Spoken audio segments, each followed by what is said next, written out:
Hoje eu estou começando uma nova série que vai se chamar Jesus, o único e suficiente Salvador. É uma série a partir de reflexões que eu estou fazendo no livro de Hebreus, na carta aos Hebreus. E hoje a gente vai começar com os versículos 1 a 3. Hebreus capítulo 1, versos 1 a 3.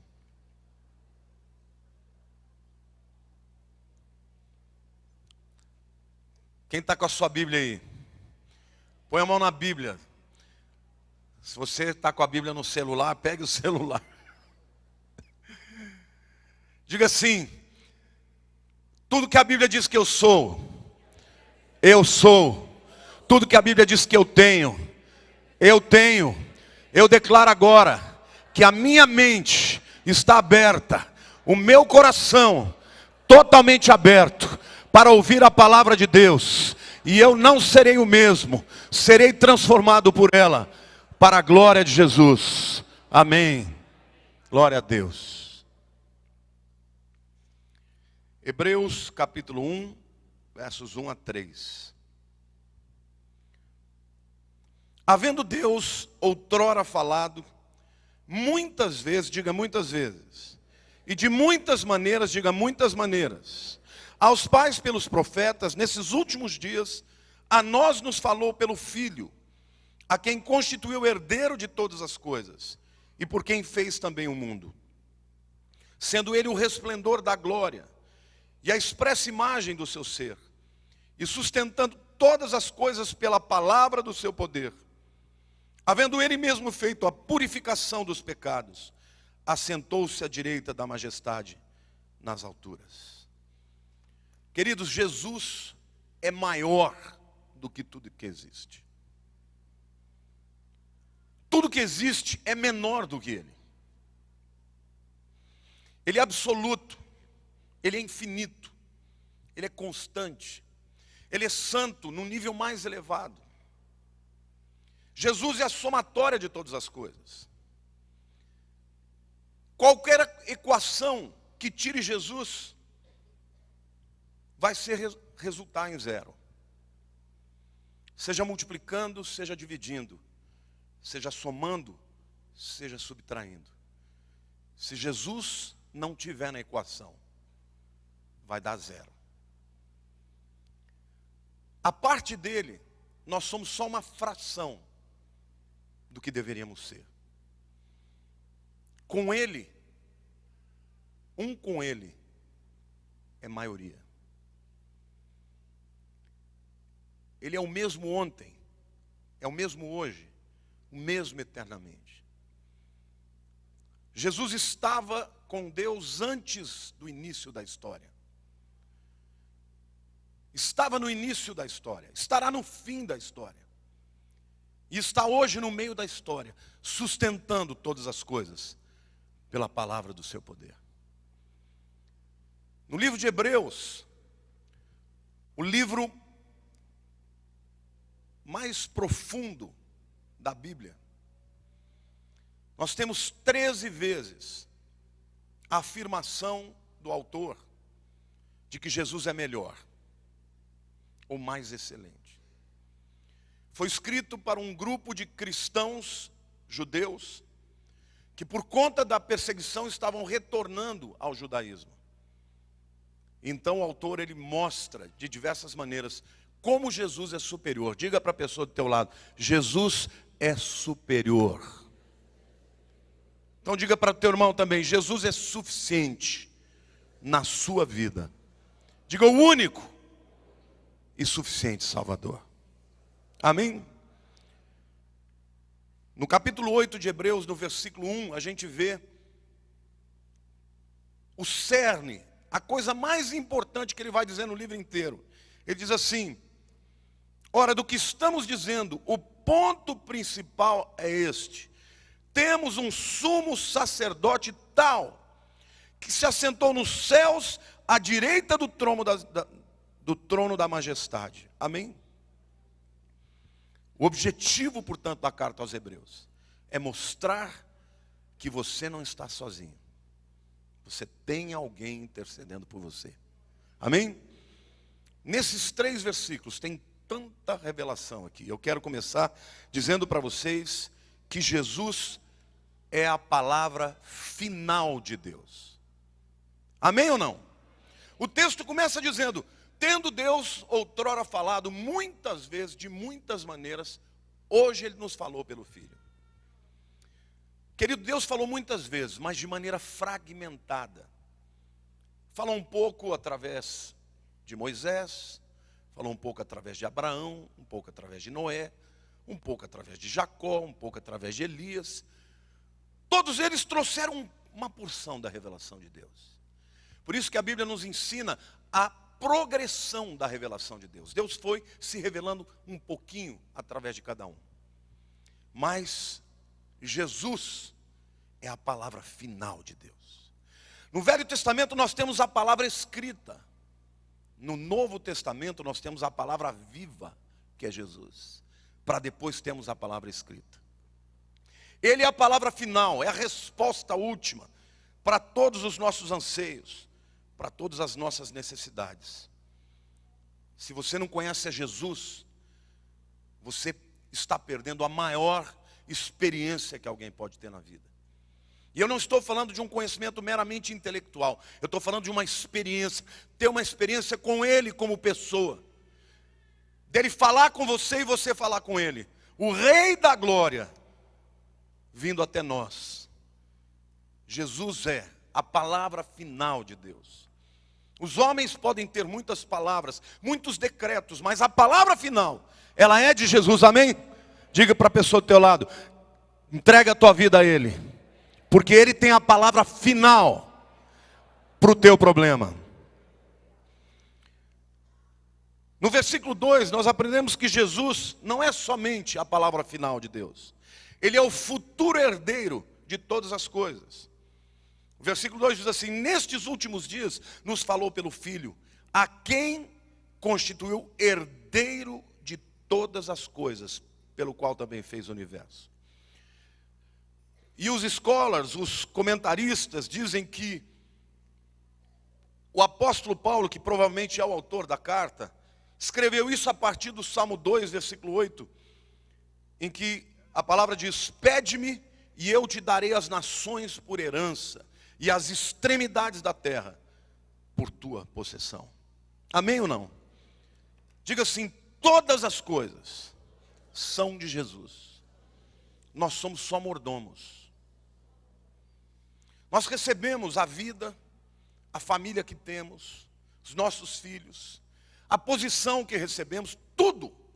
Nós recebemos de Deus para que administremos. Mas tudo é dele, ele é o herdeiro de tudo. Então como é que nós temos que lidar com todos os dons que recebemos de Jesus? Usar bem, usar de maneira a agradá-lo, porque tudo é dele, tudo veio dele e tudo é para ele, amém? Efésios 1:18 diz assim: iluminados os olhos do vosso coração, para saberdes qual é a esperança do seu chamamento, qual a riqueza da glória da sua herança nos santos. Paulo está dizendo que você e eu somos a herança de Jesus.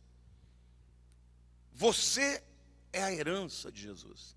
E ele está dizendo que nós que somos a herança dele, temos uma riqueza na glória, por sermos a sua herança. Amém? Diga para a pessoa do teu lado: Deus tem preparado algo extraordinário para você, porque você pertence a Jesus. Amém? Diga assim: Jesus é a palavra final, é o herdeiro futuro de todas as coisas. A terceira revelação: Jesus é a primeira causa da criação. É interessante como você percebe que as pessoas odeiam quando a gente fala de Jesus como Filho de Deus. As outras pessoas, elas o aceitam como profeta, como mestre, como um líder, como um influenciador, como um benemérito. Mas a visão do Jesus da sociedade é um Jesus que não tem trono. Mas eu quero que você saiba que Jesus ele não é só um bom homem, não é só um bom líder. Jesus é o próprio Deus que criou todas as coisas, amém ou não? Querido, se não houver trono, C.S. Lewis, um dos maiores filósofos do século XX, era um ateu que foi ler a Bíblia para poder provar aos seus alunos de que a Bíblia era uma farsa. Acabou e se converteu. Ele dizia assim: se Jesus não é quem ele disse, o próprio Deus, ou ele é um louco, ou ele é um charlatão. Querido, só tem essas três opções.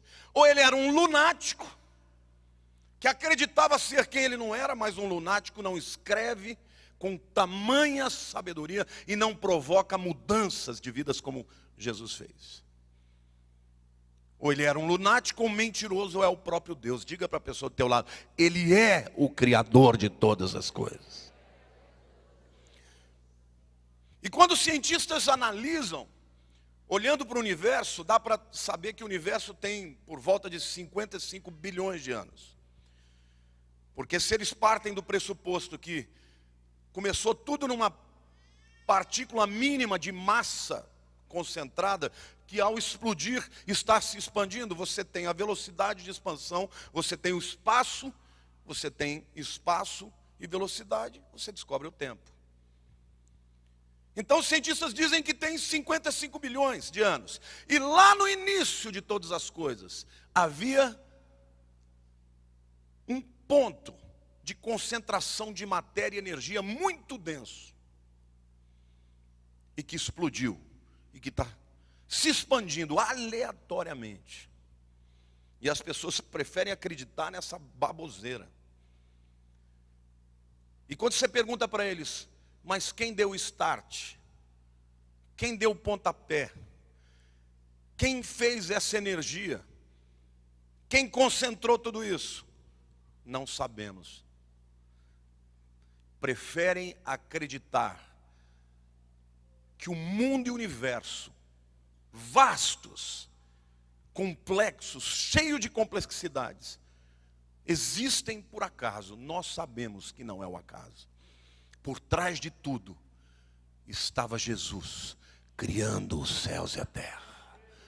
No livro de Gênesis capítulo 1, versículo 1, a Bíblia diz: no princípio criou Deus os céus e a terra.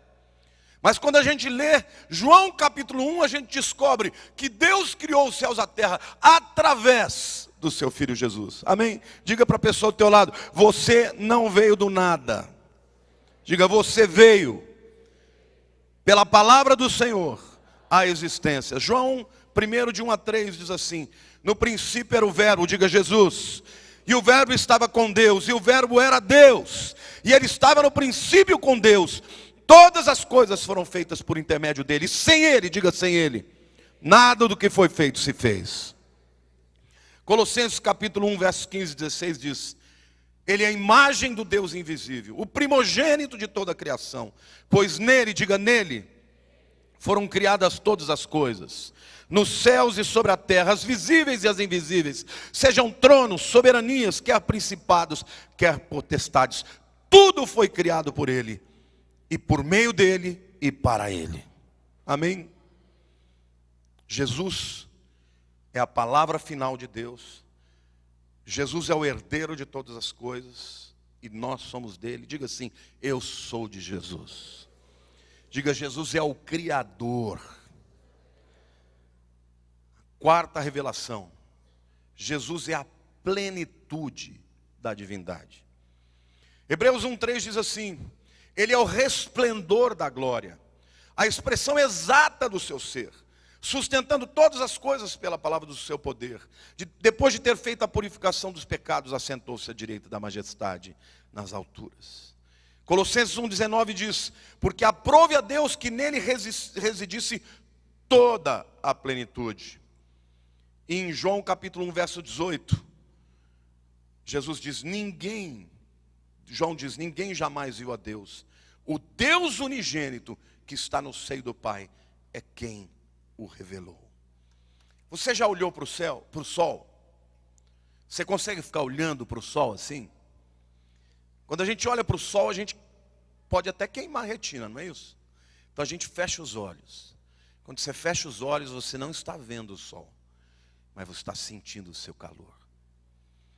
Nós não podemos ver a Deus, mas em Jesus, Deus irradiou a sua glória para a nossa vida, amém? Por isso que Filipe perguntou para Jesus: Senhor, mostra-nos o Pai. Ele disse: Filipe, quem vê a mim, vê o Pai.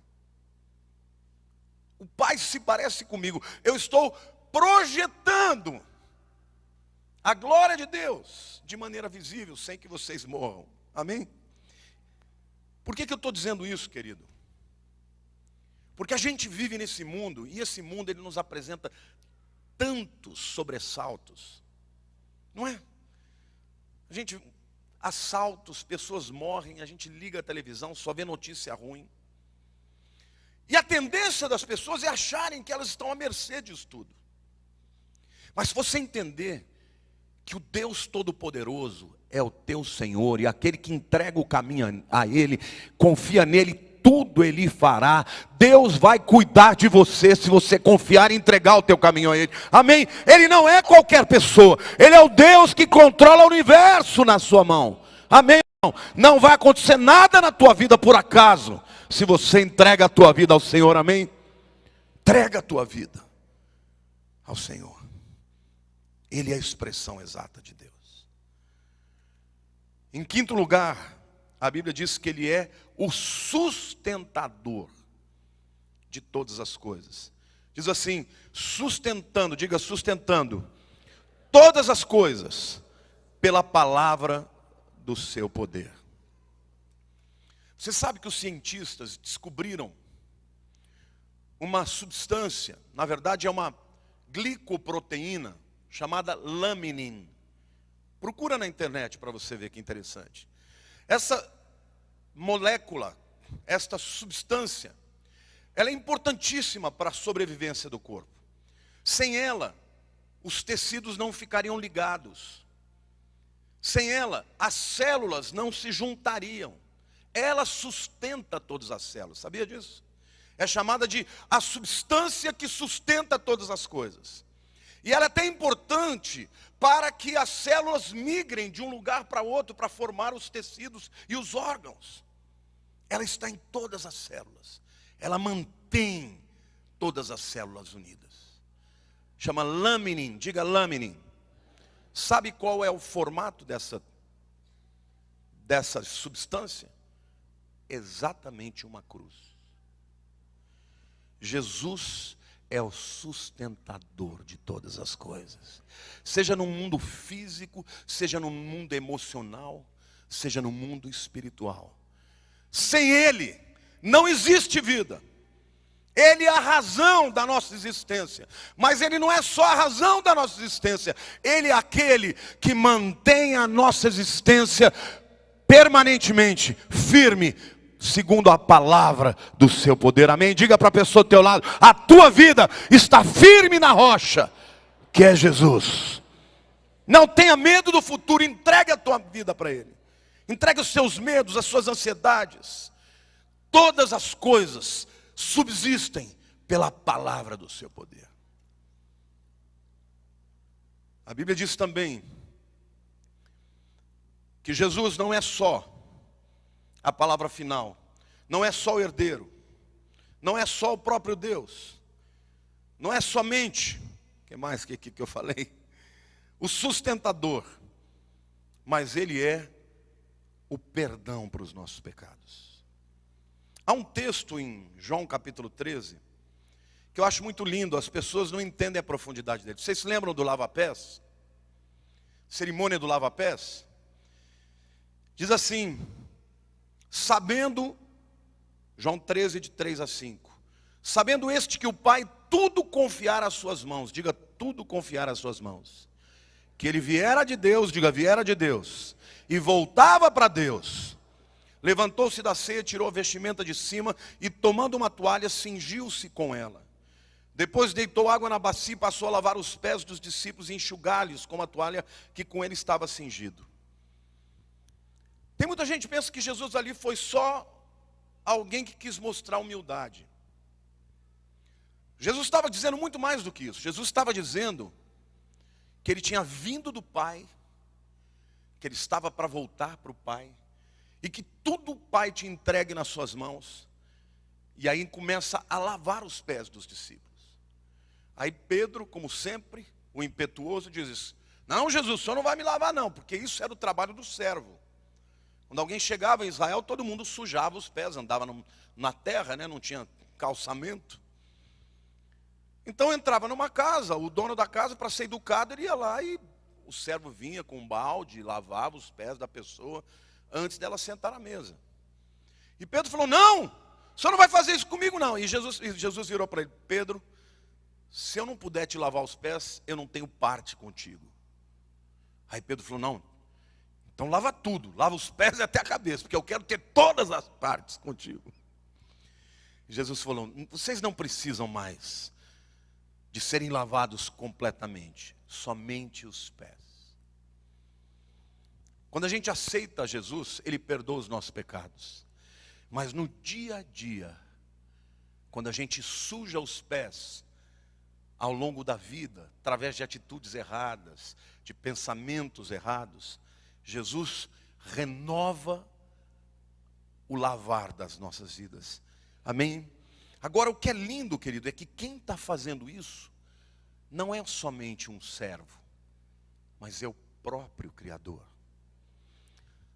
Sabe quem declara para você que os seus pecados estão perdoados? É o Criador, é o juiz. Amém ou não? É por isso que a Bíblia diz que o acusador não vai vencer. Quem é ele para nos acusar, se o próprio juiz enviou o seu filho para morrer no nosso lugar? Os nossos pecados estão sim perdoados. Não deixe o diabo acusar a tua vida, porque Jesus tem perdão e Ele tem autoridade para fazer isso na sua vida. Amém? Diga: Jesus é o perdão para os meus pecados. Hebreus capítulo 4, 10, versículo 4 diz assim: porque é impossível que o sangue de touros e de bodes remova pecados. Eu vou explicar depois de ler Hebreus 9, 25 e 26. O autor de Hebreus está dizendo: nem ainda para se oferecer a si mesmo muitas vezes, como o sumo sacerdote, cada ano entra no Santos dos Santos com sangue alheio. Ora, neste caso, seria necessário que ele tivesse sofrido muitas vezes, desde a fundação do mundo. Agora, porém, ao se cumprir os tempos, se manifestou uma vez por todas, diga uma vez por todas, para aniquilar, diga aniquilar, pelo sacrifício de si mesmo, diga pelo sacrifício de si mesmo, o pecado. Os hebreus estavam querendo voltar a fazer sacrifício de animais.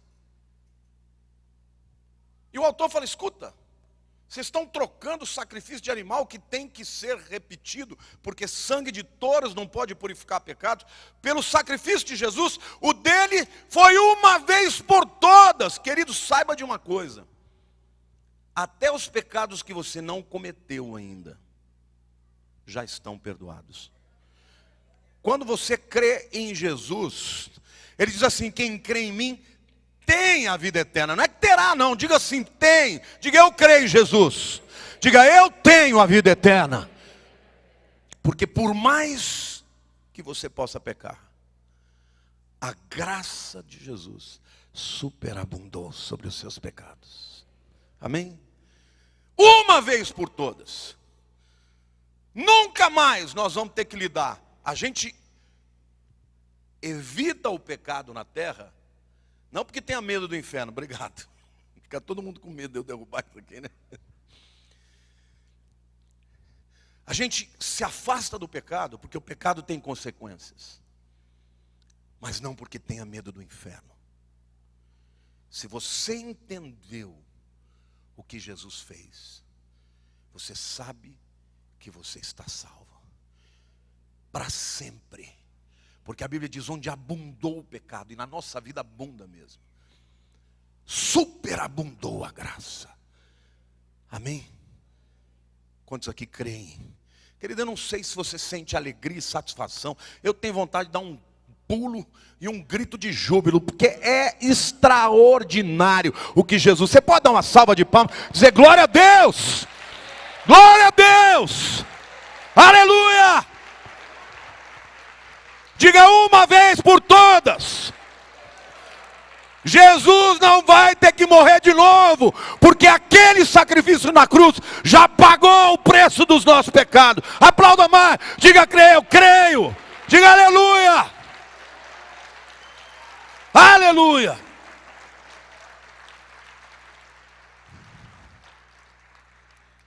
Ele terminou os sacrifícios, não precisa mais ser feito. Em sétimo lugar, Ele é o consumador da nossa fé. O final do versículo 3 de Hebreus, capítulo 1, diz assim: depois de ter feito a purificação dos pecados, assentou-se, diga assentou-se, à direita da majestades, nas alturas.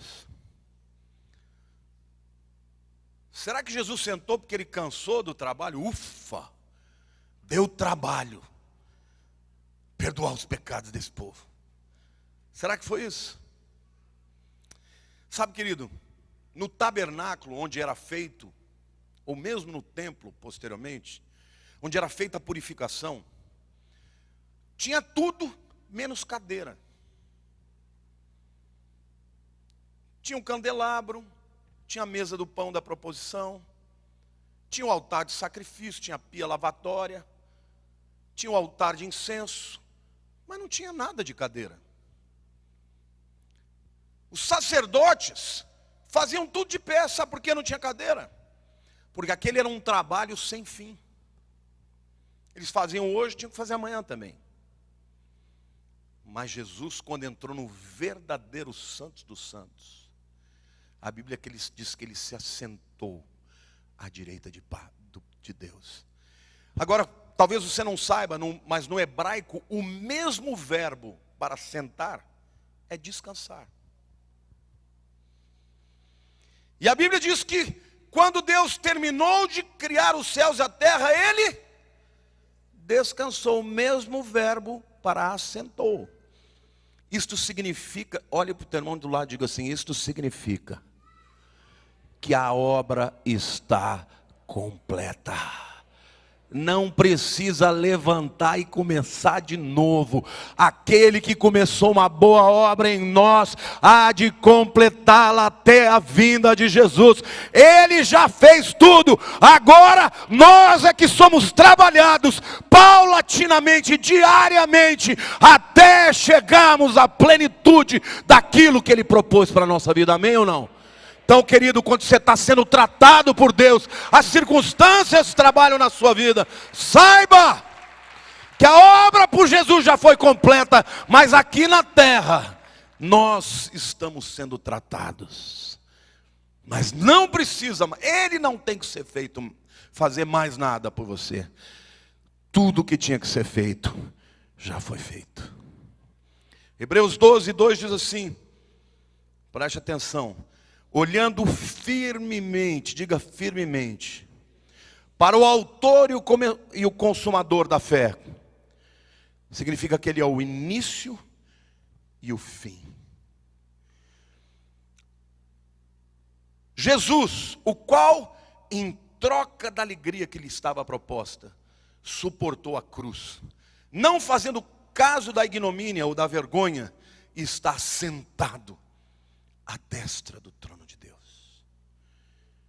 Jesus é a palavra final, é o futuro herdeiro, a primeira causa da criação, a plenitude de Deus, o facilitador, o sustentador de todas as coisas, o perdão dos nossos pecados e o consumador da nossa fé.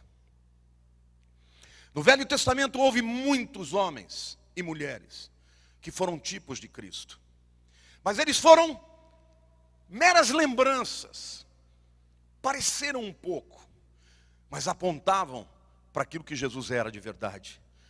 Jesus é verdadeiro e melhor Adão, porque ele obedeceu a Deus, enquanto o primeiro desobedeceu. E não deixou como legado o pecado para a humanidade, mas a salvação. Amém? Diga, Jesus é o melhor e verdadeiro Adão. Jesus é o verdadeiro e melhor Abel, pois foi inocentemente morto. E o seu sangue inocente derramado não clama por vingança, mas por perdão. Não é lindo isso, irmãos? Jesus é o verdadeiro e melhor Abraão, porque obedeceu à voz de Deus e não deixou somente a parentela, deixou a glória para criar um novo povo, você e eu. Jesus é o verdadeiro e melhor Isaac, porque não somente foi entregue pelo Pai na montanha, mas voluntariamente se sacrificou pelos pecados de todos nós. Jesus é o verdadeiro e melhor Jacó, porque lutou até o fim, não pela sua justificação, mas pela nossa. Jesus é o verdadeiro e melhor José, porque foi vendido pelos irmãos. E não se tornou só o provedor de alimento físico do mundo, mas de alimento físico, emocional e espiritual. Jesus é o verdadeiro e melhor Moisés, porque se tornou mediador de uma superior aliança. Ele é o verdadeiro e melhor Jó, porque sofreu, padeceu, adoeceu e intercedeu não só pelos seus amigos, mas também pelos inimigos. Amém? Você pode dar uma salva de palmas para o Senhor? Ele é tremendo. Jesus é o verdadeiro e melhor Davi, porque a sua vitória não foi só para o seu povo, mas para todo aquele que nele crê. Jesus é o verdadeiro e melhor Jonas, porque voluntariamente ficou 3 dias morto, e após a sua ressurreição, não salvou somente uma cidade como Nínive, salvou o mundo inteiro. Jesus é a verdadeira rocha, a rocha de Moisés, o verdadeiro cordeiro pascal, o verdadeiro templo, o verdadeiro profeta, o verdadeiro sacerdote, o verdadeiro rei, o verdadeiro salvador do mundo, o sacrifício, a luz e o pão. Nele, o melhor de Deus, que era a lei, se tornou ainda melhor. Diga, em Jesus, o melhor de Deus se tornou ainda melhor. Por isso que eu quero dizer para você que eu creio nesta declaração: o melhor de Deus ainda está por vir. Porque hoje nós vemos ainda como por espelho, mas um dia estaremos face a face com Ele.